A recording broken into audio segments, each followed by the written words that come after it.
নমস্কার, কেমন আছেন সবাই? আমার এই ব্লগে সকলকে স্বাগত। আজকে সকাল থেকে উঠে দেখলাম ওয়েদারটা খুব সুন্দর, আকাশের এত সুন্দর মেঘ, সেজন্য ভাবলাম সকাল থেকে যে ব্লগটা স্টার্ট করি। সকালে উঠেছি, তারপরে ছাদে আসলাম, ভিউটা উপভোগ করছিলাম। তারপরে আমি যেরকম আমার রুটিন, আমি মর্নিং ওয়াকের জন্য গেছিলাম। তো সেখানকার ভিউটাও খুব সুন্দর ছিল। সকালবেলা হাঁটতে ভালোই লাগে, বেশ মর্নিং ওয়াকে, বেশ শান্ত পরিবেশ, ঠান্ডা হাওয়া, মানে ওয়েদারটা খুবই ভালো মানে আজকে ওয়েদারটা খুবই ভালো ছিল। হাঁটতে গিয়ে খুবই আনন্দ হচ্ছিল।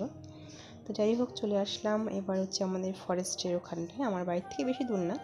আমি যেহেতু সকালবেলা মর্নিং ওই সাইডটা যাই, ওই সাইডটা বেশ গাছপালা থাকে, দেখতে ভালো লাগে, হাঁটতেও খুব ভালো লাগে এত গাছপালা থাকতে আছে বলে।